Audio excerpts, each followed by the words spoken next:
Salut les amis, la pêche à patate la quoi, j'espère que vous allez bien. J'espère que vous allez bien. Vidéo aujourd'hui sur un kit qui s'appelle, hop, là il n'y a que le carton, la Diamond PD 270 kit de chez Enjoy, une box, un kit qui vous est livré donc avec dans une petite boîte, vous avez la box comme ça posée dedans, vous voyez, oui c'est de l'unboxing à l'arrache. Vous avez la box comme ça dans une belle boîte en carton, qui contient, oui je fais un peu vite, boîte en carton qui contient naturellement un sachet de sper qui va contenir entre autres les spers pour l'atto que je vais sortir immédiatement de suite. Voilà, donc je vais vous le montrer l'atto et après on parlera de la box. Atto, le voilà, et puis on verra comment il s'ouvre, comment il se ferme une fois qu'on aura vu la box. Donc, Atto, tout ce qu'il y a de plus classique entre guillemets, un petit look un petit peu à la TF V8, voilà. Donc ça c'est, et la box la voilà. Alors, moi je l'ai reçu en blanc. Il existe en noir, en bleu, en rouge. J'en ai même vu une un peu, comment dire, gun. Voilà. Je suis un peu déçu, je l'avoue. C'est Joy qui m'a envoyé ça. Je suis un peu déçu. J'aurais beaucoup apprécié. Alors, je suis désolé si elle est quelque peu sale. Je vais essayer de nettoyer ça. Voilà. Je suis un petit peu déçu. J'aurais aimé une couleur plutôt que blanche et noire. Mais voilà, elle est plutôt très jolie. Je vais éviter les reflets. Donc ça, c'est la partie arrière où on va trouver le logo Diamond. En fait, c'est la porte arrière qui est ici. D'ailleurs, pour dégager la porte, on verra ici, il y a une petite encoche qu'il faut saisir. Et voilà, les aimants tiennent bien. Hop. Et à l'intérieur, on va trouver, alors oui, on va trouver les deux accus. Ceci ici, c'est un sleeve, puisqu'en fait, je vais l'enlever. Voilà. À l'intérieur de ça, vous pouvez mettre des 20700, des accus 20700 ou 18650. Si vous avez, enfin, qui est fourni avec, vous avez le petit adaptateur silicone qui permet, eh bien, de mettre des accus en 1850. De plomb ressort plutôt bien, pas trop mou, pas trop ferme. Faut quand même y aller pour insérer le sleeve en silicone. Faites attention, ça m'est arrivé. Cette partie-là est fragile, on a peut-être une tendance à attraper ces accus par le silicone ici. Ça se déchire, j'ai recoupé les miens, il manque 5 mm, pardon, de silicone pour que ce soit propre, j'ai recoupé. Voilà, la box, est-ce qu'elle s'est allumée? Je ne sais pas. Je remets le capot. Un capot. Hop, est-ce qu'il a un sens ce capot? Oui, il a un sens négatif et positif. Donc la box, la voici, j'essaie de vous la montrer sans qu'il y ait trop de reflets. C'est une belle box, c'est marrant, ces petits coins, effectivement, ces bords biseautés, hein, justement, puisque voilà, d'où le nom Diamond. Oui, j'ai mes lunettes, je les enlèverai après, je vous rassure. Voilà, ces bords biseautés, eh bien oui, c'est tout bêtement pour ce côté Diamond. Je vais appuyer donc 5 fois, 1, 2, 3, 4, 5. Donc j'ai mis les accus à l'envers à tous les coups, oui, puisque c'est des accus en série et non pas en parallèle. Je vous le demande 1000 et 1000, j'enlève mes accus, il faut y aller quand même. Voilà, hop, dans le bon sens, c'est mieux, hein. Donc vous le constaterez, on a une inversion de polarité. Ça veut dire que elle est protégée contre l'inversion des accus. Je l'éteins, elle s'éteint ou pas. Voilà, elle s'est éteinte. J'appuie 1, 2, 3, 4, 5. Donc, système classique d'allumage. On voit marqué Diamond. Et là, on a un bel écran, franchement.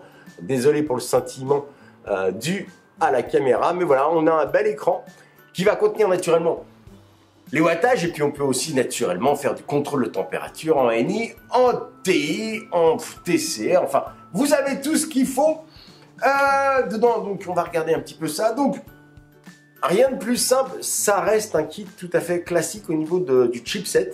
Donc elle nous est donnée pour 234 watts. Le chipset, vous appuyez 1, 2, 3. Voilà. Vous arrivez dans une plage de menus que vous sélectionnez avec les deux petits boutons partie basse qui sont le plus et le moins une fois que vous avez réglé, hein, n'est-ce pas? Là, eh bien, vous allez tout bêtement choisir soit en power, soit en contrôle de température, TCR. Et puis ensuite, vous pouvez rentrer dans les réglages un peu plus affinés et enfin en partie basse, le sempiternel compteur de bouffée. Je n'ai jamais compris, pardon, j'arrive du mal à parler, jamais compris à quoi ça servait, mais en tout cas il est là. Donc moi je suis en power. Vous allez avoir 4 oh non, ce matin, oui parce qu'il est très tôt. Je ne sais pas si l'heure s'affiche là-haut, mais il est très tôt. 4 modes: normal, hard, soft et user. Moi j'ai une tendance à me mettre en hard. Oui, c'est fou. Oui, parce qu'en fait, hard, c'est tout bêtement quand vous allez appuyer sur votre switch pour vaper, vous avez un petit peu plus de puissance, comme un petit coup de petit coup d'accélérateur, ça revient à peu près normal après, mais ça pousse un peu la chauffe. Quand vous avez des montages un petit peu musclés, c'est plutôt pas mal. Donc voilà, prise USB en façade. C'est un peu succinct comme explication, mais c'est tellement simple, il n'y a rien de vraiment spécifique, si ce n'est ce look un petit peu. On va la tester pour ça. Eh ben, on va tester l'Atto qui est fourni avec.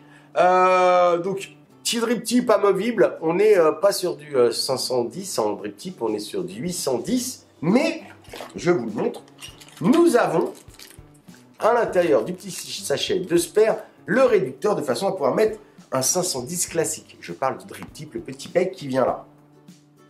Sur notre réservoir, on a une petite flèche ici qui nous indique que pour le remplissage, eh ben, ça se fera en partie haute. Et pour ça, il suffira juste de pousser. Donc, eh ben, je pousse. Tac. Et on se retrouve maintenant avec quelque chose qu'on voit assez souvent maintenant sur les Atto. Une ouverture par le haut avec ce système de tiroir. Hyper pratique. En général, ça marche plutôt pas mal. Il y a naturellement, vous voyez, la partie blanche à l'intérieur. Un silicone de remplacement toujours dans les spares. Si à force de fermer et d'ouvrir, bah, ça s'use. Il y a ce qu'il faut.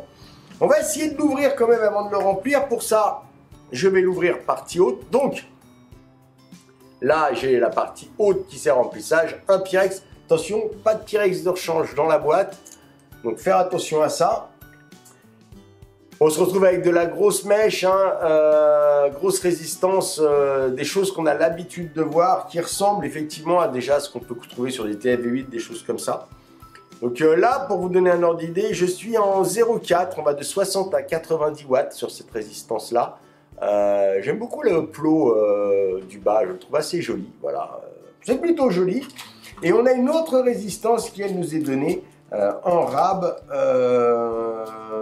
de 60 à 100 watts et c'est une 0,30, une 0,3 ohm, voilà.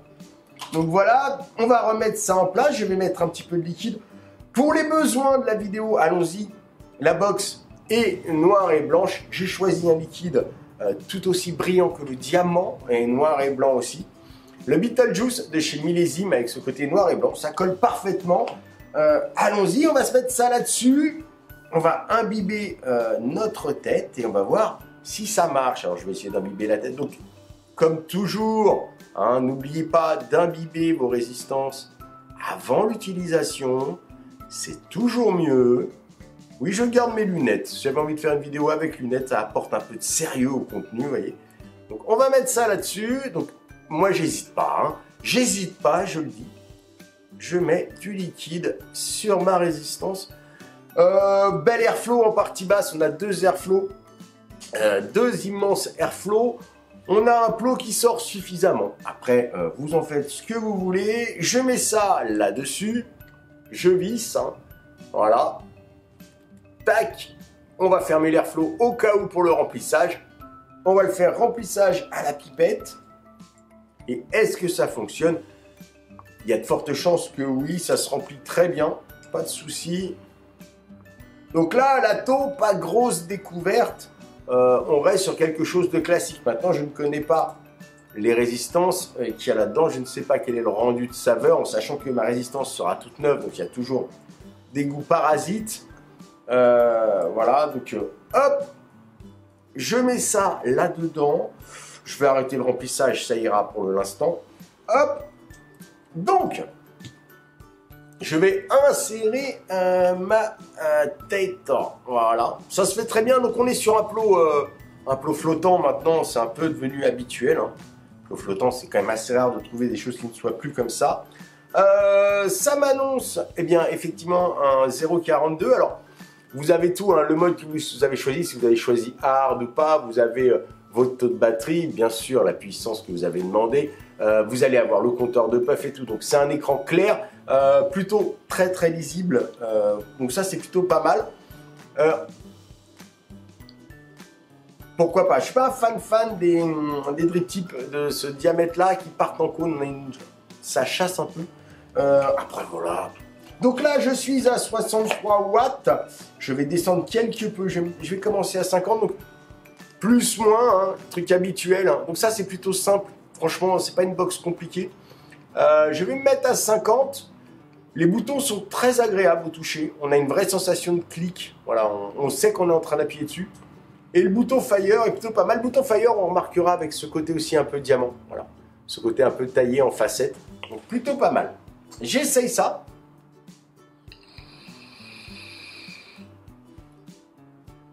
Ah, pas de surprise. Ça fonctionne très bien.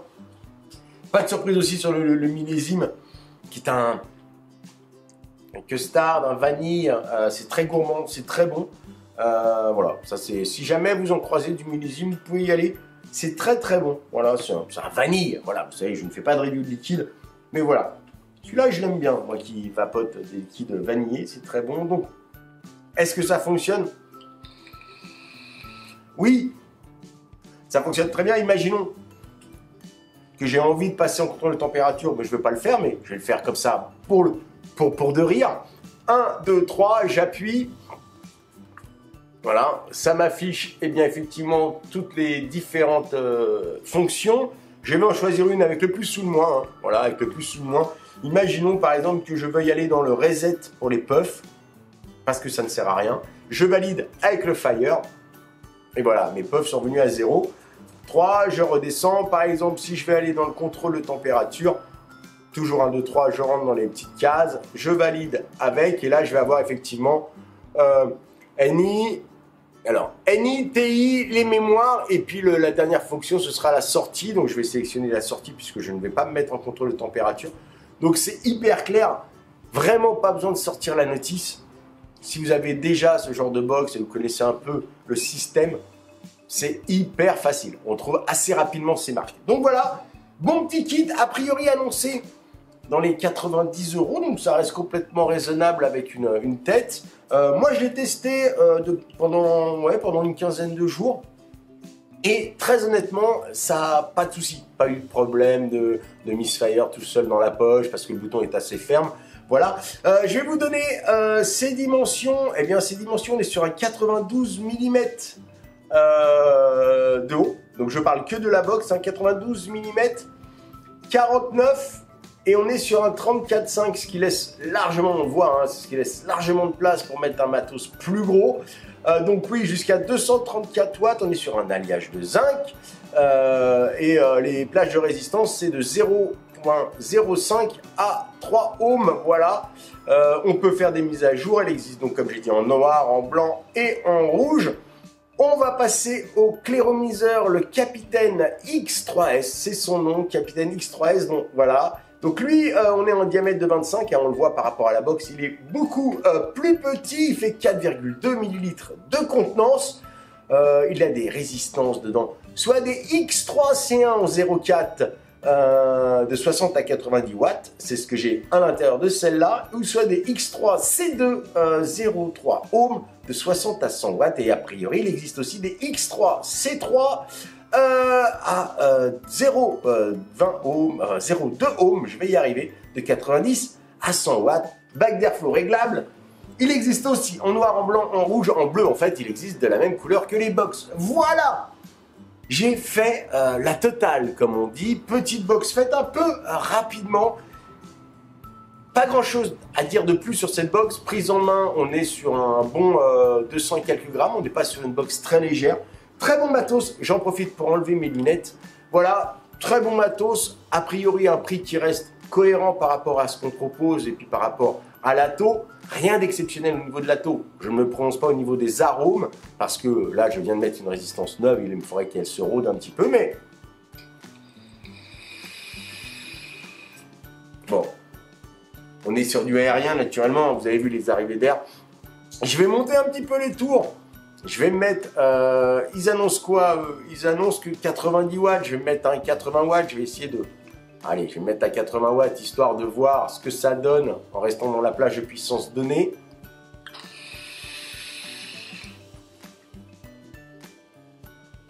Ça marche super bien.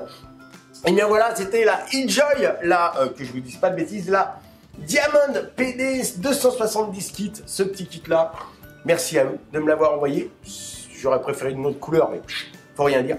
Je vous fais des gros bisous masculins. N'oubliez pas, nous sommes la résistance. Et puis, hey, comme je le dis toujours, petite barre pour le départ.